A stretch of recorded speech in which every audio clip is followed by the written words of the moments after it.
Bonjour, mesdames et messieurs, on va parler des équations du second degré, notamment en ce qui concerne leur résolution. Nous savons tous que pour résoudre une équation du second degré, on peut passer par plusieurs méthodes, notamment en passant par la forme canonique ou en passant par la forme factorisée. La forme factorisée, c'est en passant par le discriminant delta. Il y a aussi des cas particuliers concernant les coefficients. Et dans ce cas, on va essayer de factoriser d'abord l'équation, c'est-à-dire l'équation ax carré plus bx plus c. On la factorise. À travers la forme factorisée, on trouve des solutions. Après, il y a des cas particuliers maintenant qui vont en ressortir. D'abord, la forme canonique. Pour mettre cette équation du second degré sous forme canonique, la première chose à faire, c'est de factoriser toute l'équation par a. Alors, dans ce cas, qu'est-ce qu'on va avoir? On aura a facteur x carré, plus là, il n'y a pas a, donc on divise par a, c'est-à-dire b sur a, x, plus là aussi, il n'y a pas a, on divise par a, égale à 0. D'accord? Et on va se servir des identités remarquables pour factoriser cette partie. L'identité remarquable qu'on va utiliser, c'est vu que tous les signes sont positifs, on va prendre l'identité remarquable a plus b le tout au carré. L'identité remarquable. L'identité remarquable qu'on va utiliser, c'est a plus b le tout au carré qui va donner, dans le développement a carré plus 2ab plus b au carré. D'accord? B au carré. Donc, on va... Là, on a a carré. Par contre, on n'a pas b au carré. Est-ce qu'on a... Ça doit être notre 2ab, mais on n'a pas le b. Donc, il faut les faire ressortir. Donc, pour les faire ressortir, c'est quoi? Comment on va faire? On a a, d'accord?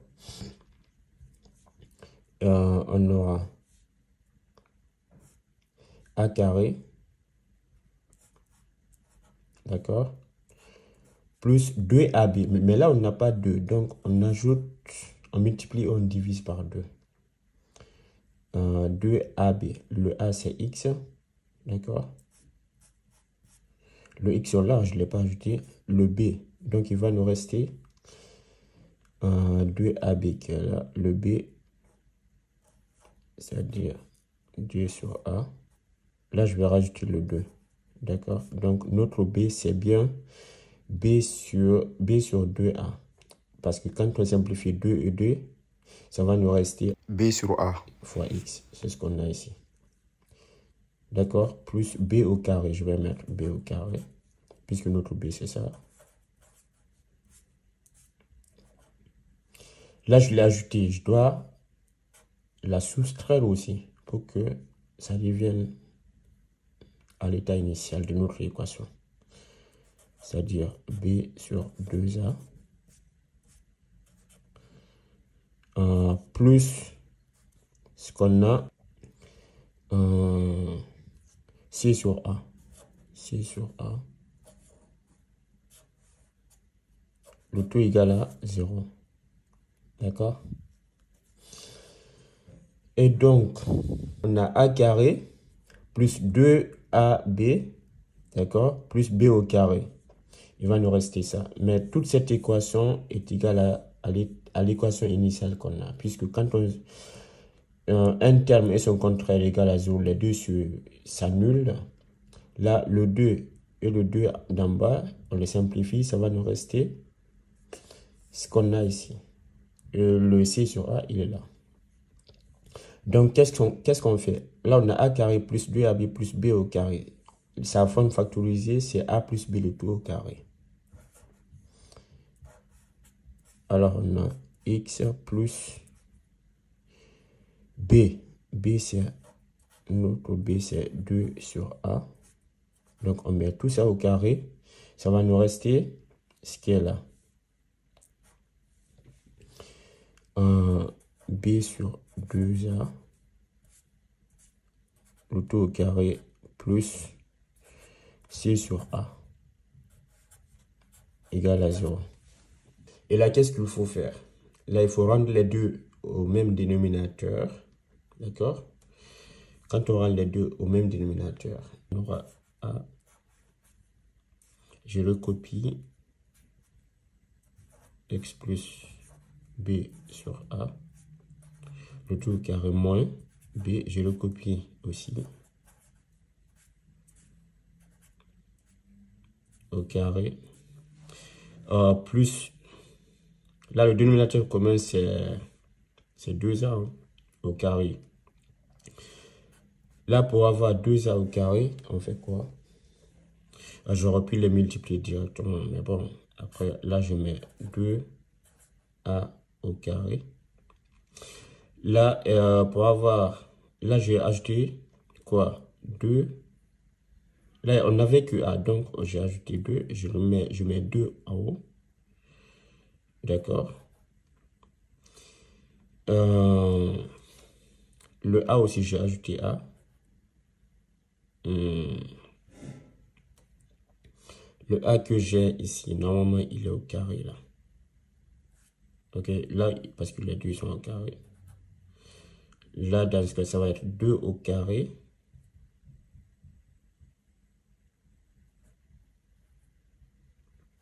Fois A, d'accord.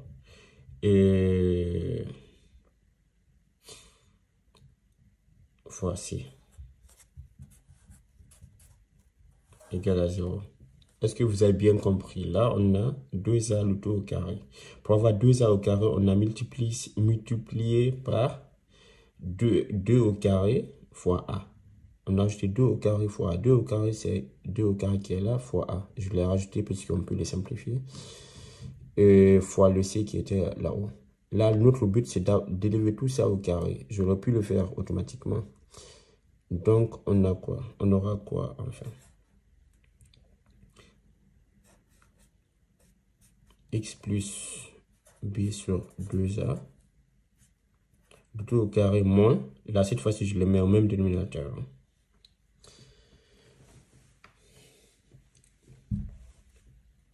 Je les mets au même dénominateur.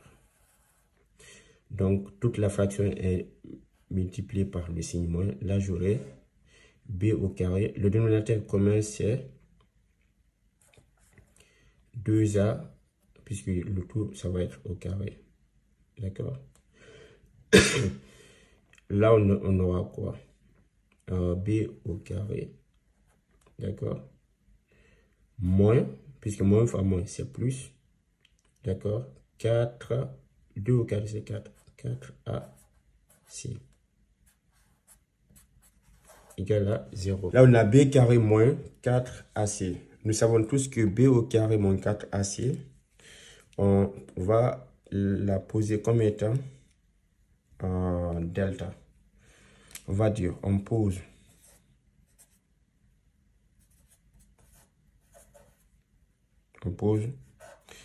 delta est égal à B au carré moins 4AC. D'accord? Donc là, à la place, on aura delta. On va passer à la suivante. La suite, je recopie l'équation précédente. L'équation précédente, on a dit AX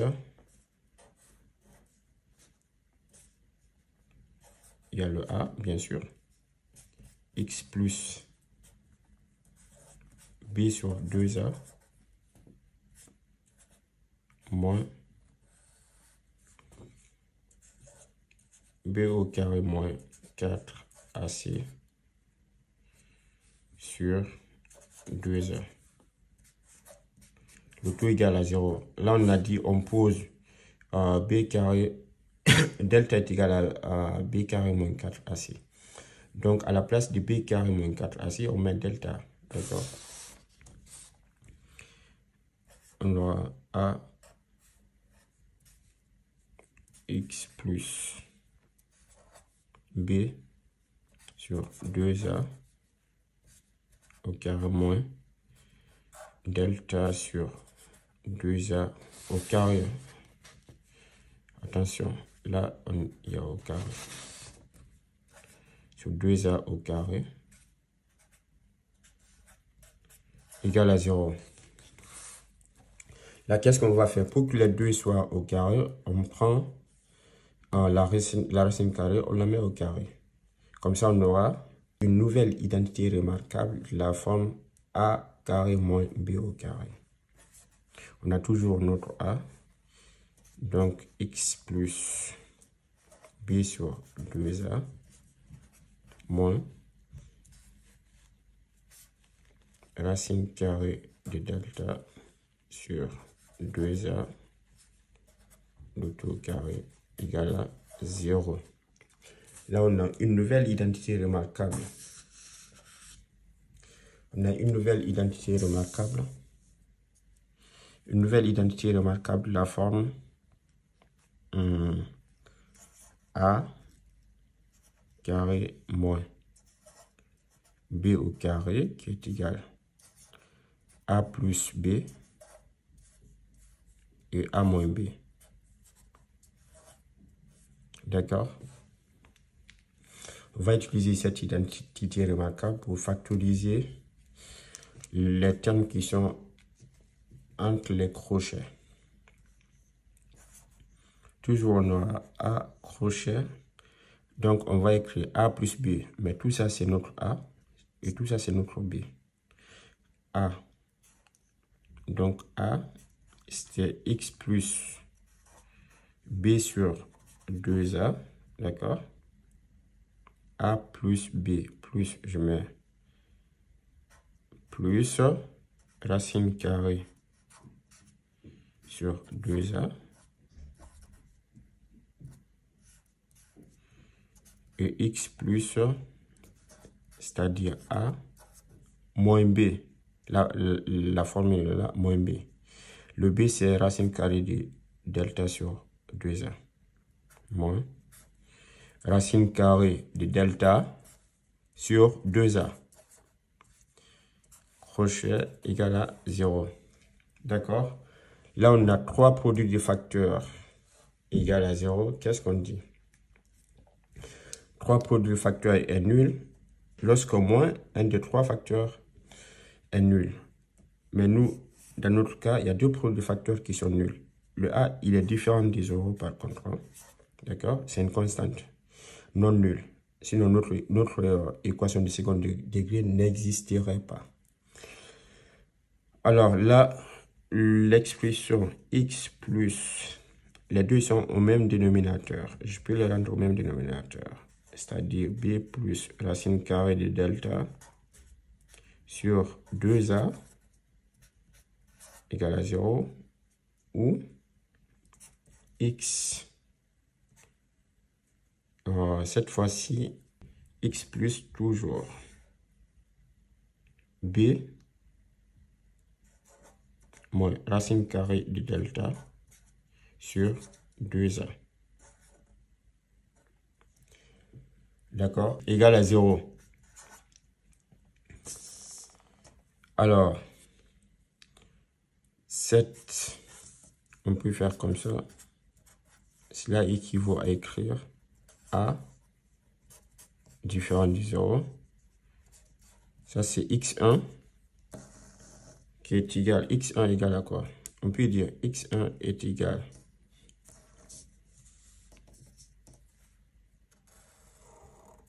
là, ça va être moins b, moins racine carrée de delta sur 2a et x2. La deuxième solution, c'est moins b. Le change de signe, il devient plus. Racine carrée de delta sur 2a. D'accord, ça c'est les deux solutions issues de notre équation du second degré. Normalement, au lycée, pour résoudre une équation du second degré, on passe par delta. Pas besoin de factoriser, réaliser tous ces calculs parce que c'est un long calcul. Il faut passer par la forme canonique. factoriser. Et si à chaque fois, il faut factoriser de telle sorte, on ne va pas s'en sortir. C'est pourquoi ils nous ont mis delta, le discriminant delta. Là, vous voyez tous comment on a obtenu delta. D'accord? Là, on a posé delta est égal à b carré moins 4ac. Delta a été obtenu en passant par la forme canonique. Pas besoin de démontrer toute la formule. Il faut, une fois qu'on a une équation de second degré, on connaît les coefficients. Les coefficients A, B, C, on les prend, on calcule delta.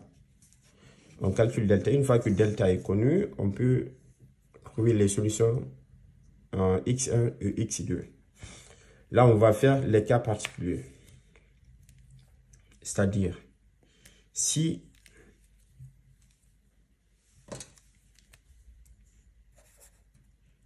notre delta, si delta est supérieur à 0, d'accord? Si delta est supérieur à 0, on a deux solutions distinctes.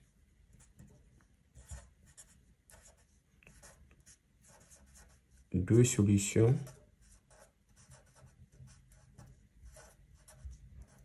distinctes.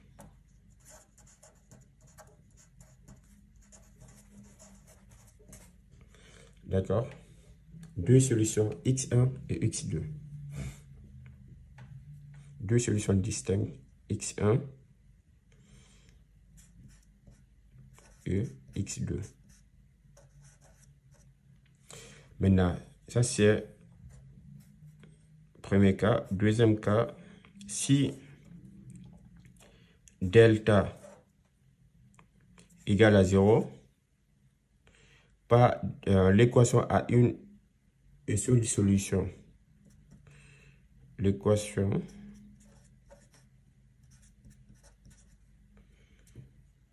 a une seule solution. Solution, l'abréviation de la solution, pas solution. C'est-à-dire x1 égale à x2. x1 égale à x2. D'accord? Et si, troisième condition, si delta est inférieur à 0, là, dans ce cas, l'équation n'admet pas de solution dans R. Notre équation n'admet pas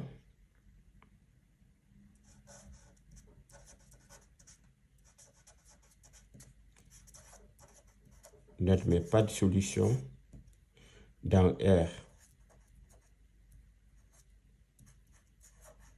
Dans l'ensemble R.